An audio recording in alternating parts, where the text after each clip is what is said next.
logo is the own Sean Andalou image. I don't know what that is.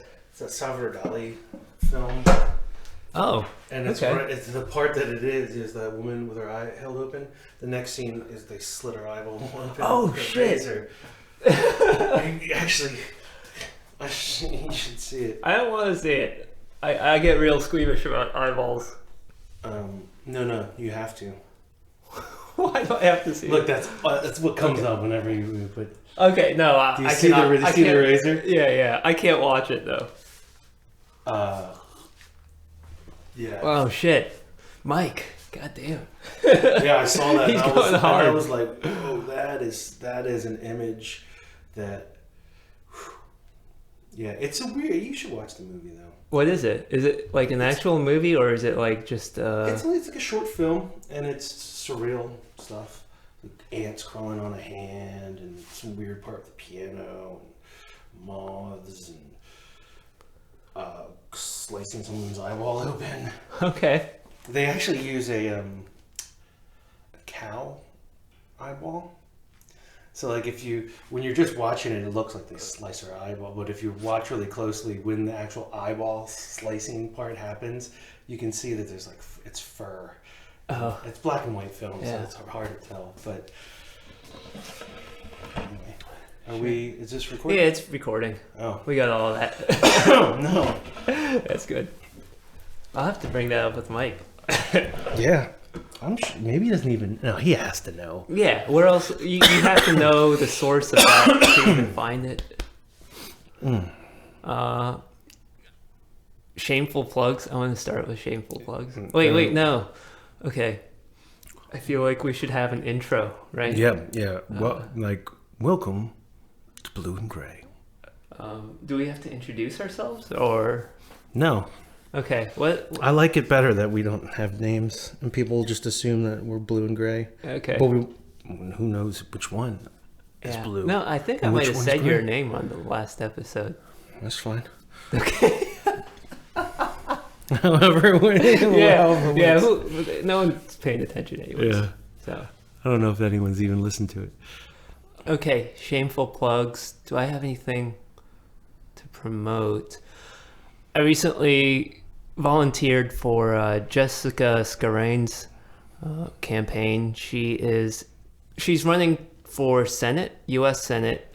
She's going to primary Chris Coons, who is very much a corporate Democrat. He's confirming a lot of Trump judges. So if you're into Bernie, Medicare for all, college tuition costs, not having a crooked Russian-backed White House, then vote for Jessica Skarain September 15th next year, or go check out her, Facebook, Twitter, or whatever.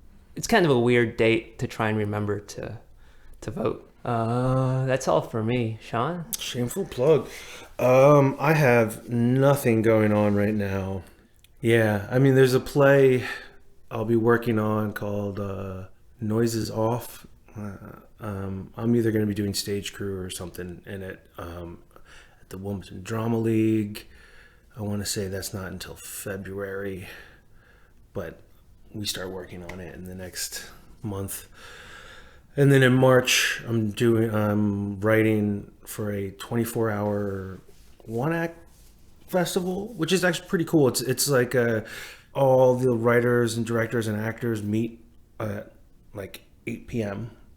one day on one night, and all the actors audition with like props, like they could have like sleigh bells, and they tell a story or some kind of monologue with the sleigh bells, and then the writers pick which actors they want to use and which prop they're going to use to write their play around, and then they stay up all night and write a one-act play, and then the next morning the directors get the script and the actors and they rehearse it all day, and then that night all the plays get performed. That's awesome. Yeah. When is it? In March. I'm not sure the exact date. I shouldn't plug things I don't know the exact dates, but we're plugging things that are like way in the future. Yeah, then maybe the next podcast we do, I'll have a date, but it's Chapel Street in Newark. Yeah, it was always fun. Last year when I did it, the props were it was a stage combat guy, so he had like shields and armor and swords. So of course the writers made all these fight scenes in it, and I'm like, we have like 4 hours to do this, and they're going to be on books, so they have to have a script in their hand. So basically, they had to memorize their parts in order to do the sword fight. Whatever. I've never actually seen you act. It's kind of weird to me because that's such a big part of your life is like theater. I'm gonna ask you now, how did that happen? How did you get started in that? Oh, in high school, I was I didn't like talking in front of people. I think my art teacher was also a theater, and she was like, "Well, you should just go out for a play." And I was like, "I don't know about that." I was like, that seems like the worst thing for somebody who doesn't like talking in front of people. And she was like, "Yeah, it's like exposure therapy. You should do it." So I did it, and I just liked it a lot. Something I noticed while editing the last podcast, you're very good with telling stories and narrating, and I think it's like a not vocal performance, but like a personality performance kind of thing that you could call it. I don't know, but I noticed when I was editing my parts, I'm speaking isn't, and it never has been my like forte. I've always expressed myself through like music or writing, dabbled in drawing or any kind of like audio or visual thing, but like talking, not my strength. So it's funny that I'm even trying to do a podcast. Yeah, well, I did radio too. Like my high school had a radio station, so I did a radio show for 4 years, and then I did at University of Delaware, their radio station. I did that. So I guess like I'm used to just like talking into a microphone as if I'm talking to somebody who's engaged with what I'm saying. I don't know. And yeah, maybe you should do some theater. It's like the same thing with just audition. Yeah, I don't know, maybe at some point I might. I do like to push myself to get out of my comfort zone, do something like that, but yeah, I mean, I guess in hindsight for me, I probably should have pursued acting as a profession because I was good at it and like naturally good at it, and I felt really comfortable with it. But I have this problem where if I'm adept at something, I immediately don't want to do it, or I don't even really think of it as a talent I have, So like instead I pushed with music and writing, which arguably I was a pretty good writer, and that's probably why writing slipped onto the back thing, because I struggled a lot with music. So suddenly music became my focus when really I should have been an actor and or writer, but it's too late now. I can understand that. Like, I want to see if I can do the thing that I can't. There's like at this point, I feel confident saying I can write a tune on guitar and then some words over top of it and have it turn out okay.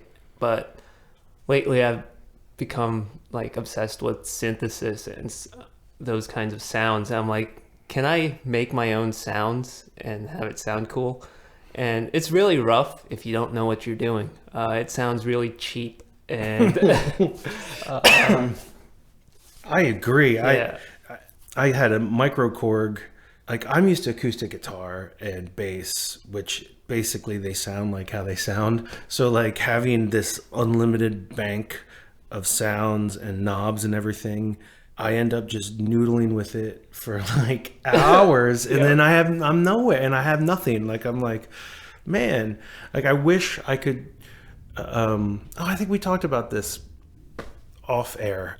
There's sounds that I have in my head that I would like to be able to make, and I don't know how to do it. So like, and I watch YouTube videos on like, using a synthesizer and everything, and it's completely outside of my like awareness. I can't get it, like changing of the waves and all this different oscillators and stuff, and I'm like, it just doesn't. I don't get it. Like, even though the concept I get when I sit down to do it, it's like I don't know how to make this sound different, sound the way I want it to sound, right?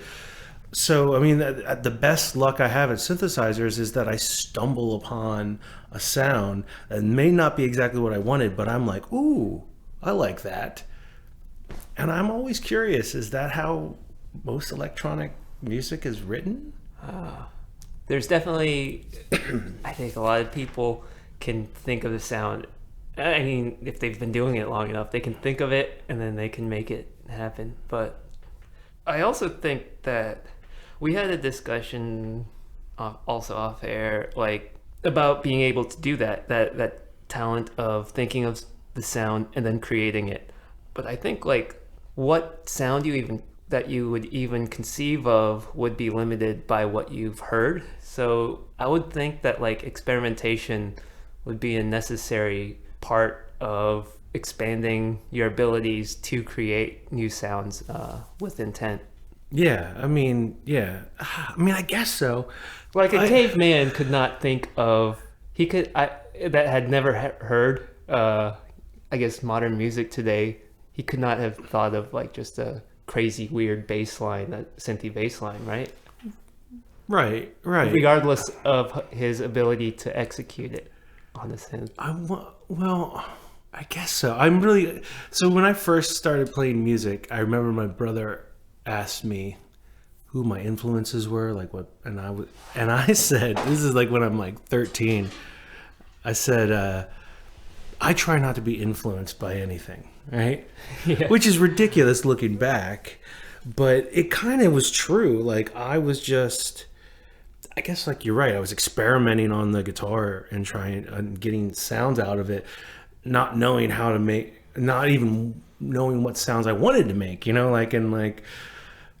like the first time you have like distortion on and you hit the strings behind the nut and it's like and me going, oh wow, what is this, never having heard it before, but now that's in my catalog where I go, I know what that sounds like, right? So but then there's sounds in my head that I don't know how to create, right? And I can't even like vocalize them really, like, and I just don't know how to do it, and I haven't found them in my experimentation. So I'm just curious. As far as when you do it, do you find the sound, be like, all right, I know what I need to do, and you tweak all these little knobs, and there's the sound you were looking for? Like, fortunately for me, like a lot of the sounds that I want to make. Okay, I'm gonna tie rock music into this. There's all sorts of subgenres. mm-hmm. It actually ties into aging too. Like I've been trying to think a lot about how I can age as a musician, but gracefully.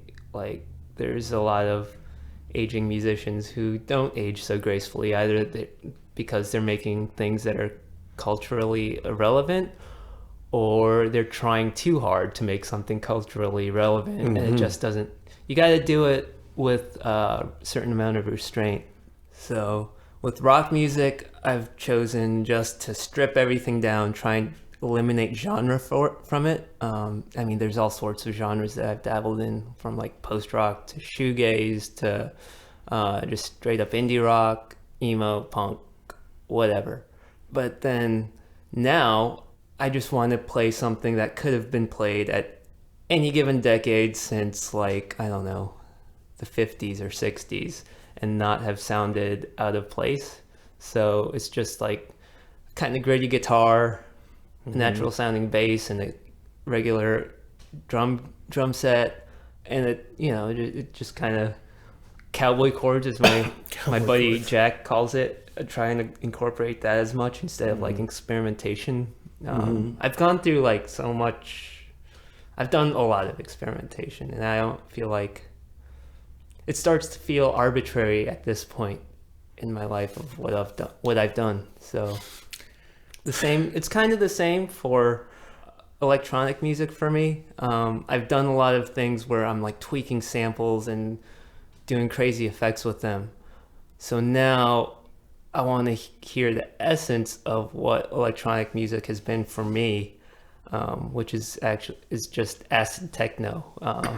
It's unappealing, I think, to the vast majority of people. So I don't even know what that is. So there's a bass line. The very stripped down version of it is there's a drum machine. It sounds kind of 80s ish. It's a little primitive. The basic right. Yeah. And then there you get a bass line going. The actual synth is called the TB303. There have been clones of it. You can kind of tweak and most synths now you can just get the same sound out of them, but and the bass line can range from like boo boo boo boo boo to like just really like alien squelchy drippy sounding, and that's the acid. They call that acid.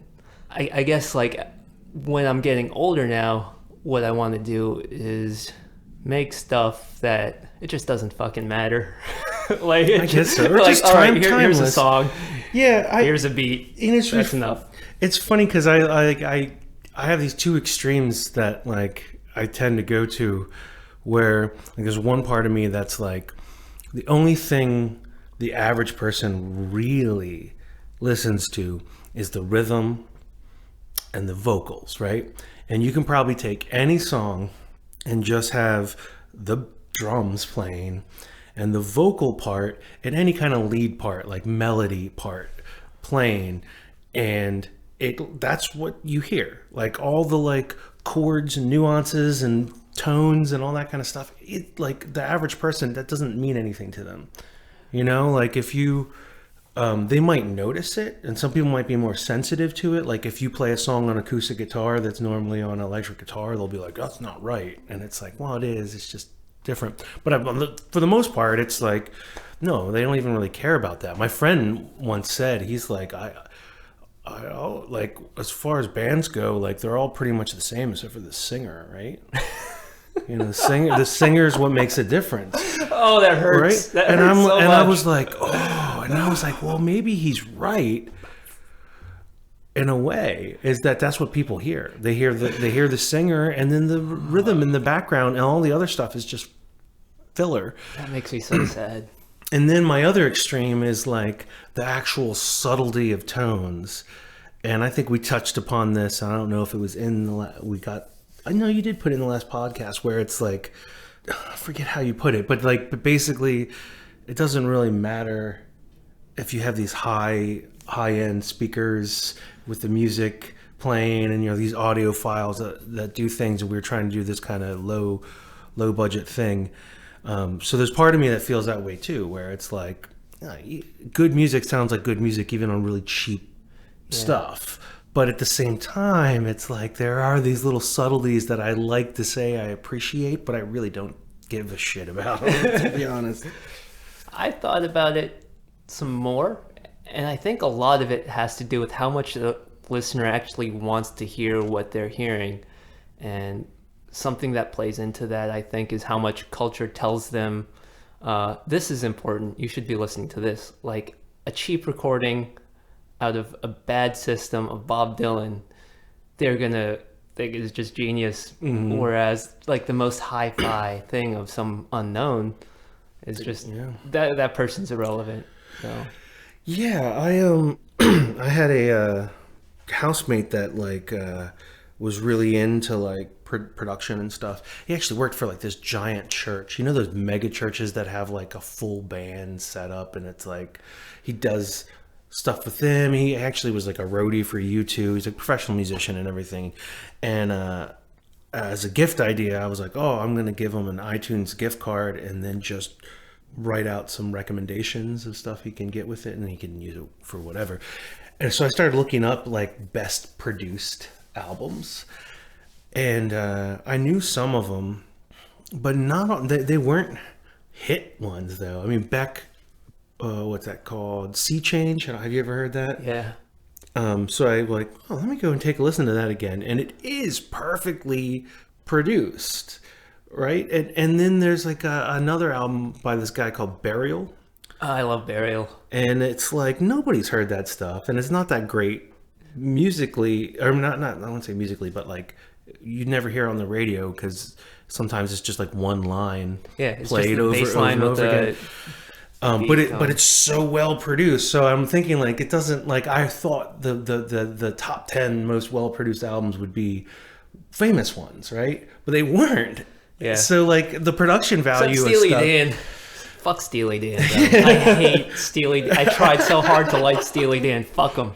I don't even really listen to them. So I don't so it is kind of prove a point where it's like production value, you're right, it doesn't really matter. Like it's context and whatever culturally it's like like sometimes it's like the shittier the sound the better with certain things. Yeah. Like actually having good quality sound is like bad. Like punk, for instance, right. It's like you want it to sound like crap. Anytime it's, the punk bands get deeper into sounding commercial, they sound like shit. Right. There's that because I think punk bands are basically the falling in love with the demo side of things, where like I don't know if I talked about this before, but like when we record in this setting where it's sort of just area mics and not a whole, there's some tracking and stuff, but it's basically just what it sounds like. It just sounds so immediate and good that when you do actually track it out and like studioify it, it loses all that magic and it doesn't sound as good. And that's just what's happening with punk bands, is that like their original albums are just like crappy recordings, but they have all the energy. And then once they're like tracked out and done correctly, it's like, oh wow, it's just crappy music. It's like I will say like electronic music really benefits from high fidelity, but I think it's different because the actual system is part of the instrument, because the recording, because a synthesizer or a drum machine, whatever, it's not amplified or recorded with a mic really. I mean, some people might do that for like effect, but for the most part it's going into like directly into the box, and then all the levels are tweaked there, and then the speakers are actually part of the instrument. Whereas with the guitar, like an acoustic guitar, the instrument itself is the instrument. Whereas the synth requires the speaker in order to, be complete. It'd be like a guitar without a soundboard, sound hole thing. Yeah, but even electric guitars still make noise. Like, like if you hit a key on an electronic keyboard, like it just sounds like it's like not. Yeah, there's nothing. There's nothing. You want to bring the song in? Yeah, let's do the song. It's Christmas. It's a Christmas song. So we opened up with Silent Night. Oh yeah, we didn't talk about that at all. Yeah. That opening was Silent Night, arranged by I guess me. Yeah. Just sort of like a fuzz drone version of it. I don't know what to call it. My son was biking around the block. He said he heard it like all the way down the street, which I think is, I'm pretty happy about that. Yeah, we wanted feedback, so we turned the amps up. I was playing distorted bass and he was playing guitar, and we wanted feedback, so we were really loud, and I was like literally right next to the amp, and I still didn't get very much feedback. That's the weird thing. But yeah, it was fun. I had the idea of playing the melody on bass, and then we kind of just decided to like fuzz it out and just and flip it so the guitar was just droning the chords and the bass was actually doing the melody. That was Silent Night, and now this is a song that I wrote years back. I wanted to write a Christmas song, but it was during a time where I was alone and unhappy and just kind of drinking at night by myself. So I wrote this song. It's called Holiday Habit.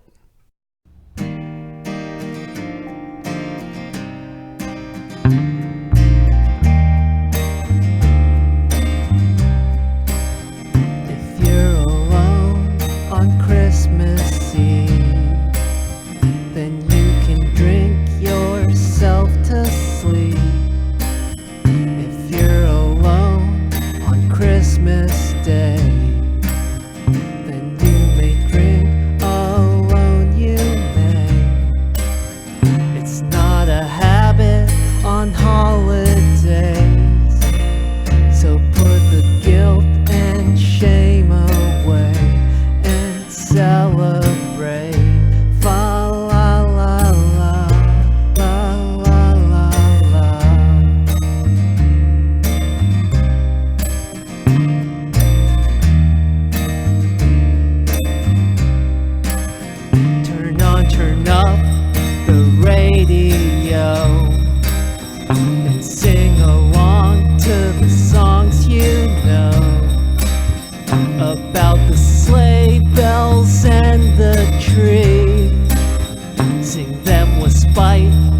habit on holidays.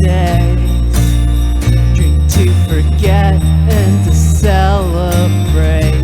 Yeah, celebrate. Fa la la la, la la la la.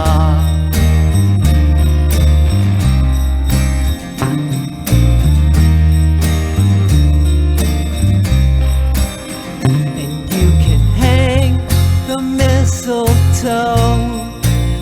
above the screen, above the glow, above the faces that you've known. They never grow old, and you're growing so old. Life of wonder, you wonder why. You watch one movie many times, but whatever breaks up the silent night, if it helps a living room feel bright, before the end you drift asleep, feeling the warm glow in your cheeks while mumbling woo, woo, woo, woo, woo, woo.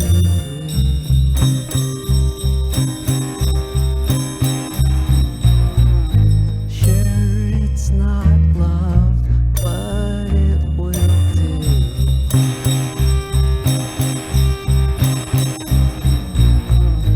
It's just a liquid substitute.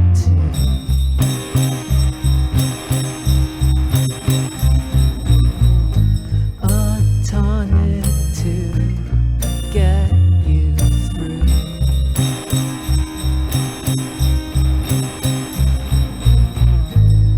Get you through the holiday blues. Okay, that was Holiday Habit. We just tracked the piano and the bells. Well, toy piano. Toy piano, yes. Well, why don't you talk about the toy piano a bit? Yeah, so I have this. I have a toy piano. And I only particularly like it because it's more in tune than most toy pianos I've ever played. Usually, you play a toy piano and it's just like, oh, and this one is relatively in tune. So the history of it's kind of funny. I years and years ago, I was living with my girlfriend at her parents' house, and I got asked to do music for a really bad movie. I didn't know it was going to be bad when I agreed to it, obviously, but it was a comedy. It was about like a guy who had never gotten laid, so his buddies hired a prostitute, and then this door-to-door evangelical kind of person, you know, do you have Jesus in your life? Comes to the door and he mistakes her for the prostitute, and hilarity ensues. Although not really. Yeah, it was called Jake and Kate. I actually found it online recently and watched it, and I thought I did a better job with the music than it was, but the technology at the time was really low. But anyway, my girlfriend's parents had this toy piano that sounded amazing, right? And I recorded with it. And afterwards, I was like, "Hey, can I buy this piano from you?" And they were like, "Oh no, that's like a really rare antique. We've had it forever. We can't sell that." And I was like, "Oh." So literally a month or two later, I'm in Goodwill, and I look down, and the exact same piano is sitting there. It's got crayon all over it and everything, and it's $5. And I was like, "Oh my gosh!" And I play it, and I'm like, "It's in tune. This is amazing." So I got it, and I had this Ibanez guitar, and the pickup in it was one of those like fabric pickups. They're like with sound crystals in them, and they just couldn't pick up the low end enough for what I was doing. So I gutted it and took all the electronics out of it, and then put in a Martin pickup, and that was great. So I took those electronics and I installed them on the toy piano. My friend Brian from Cocosin had bought 100 piezo pickups because we were going to do all these drum trigger stuff for Cocosin, and then we broke up. So I took one of those. It's just like a piezo pickup that would be in like an old school phone, right? I don't know, a little round one.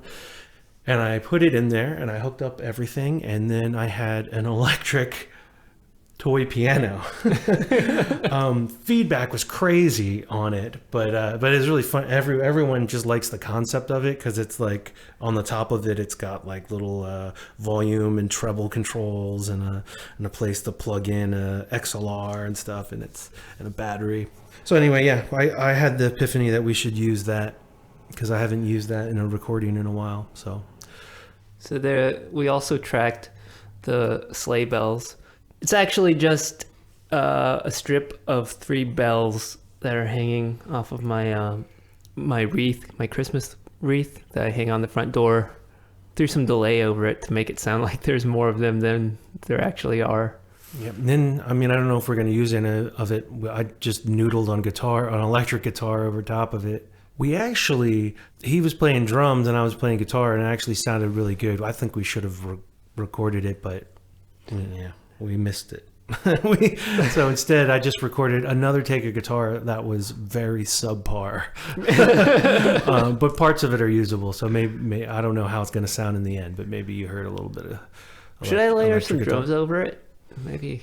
I don't know. Maybe you'll hear drums too. Maybe we don't know. It won't even be the same song, and we're talking about a totally different song. But we're hoping it sounds like it does right now. The previous podcast, we had recorded the songs and had them all finished before we started talking about them. All right. I think that's good for an episode, right? We got talking and 2 songs. Yeah, isn't that what we do? Well, I mean, it's not really 2 songs. The intro song was. It's a song. It's a song. Okay. I don't know. Maybe we should do that every time. Record a new intro. and a song. I don't know. We're working this out. Whatever we really want. Yeah, it is. Yeah. Okay. The world is our oyster. Bye. Goodbye.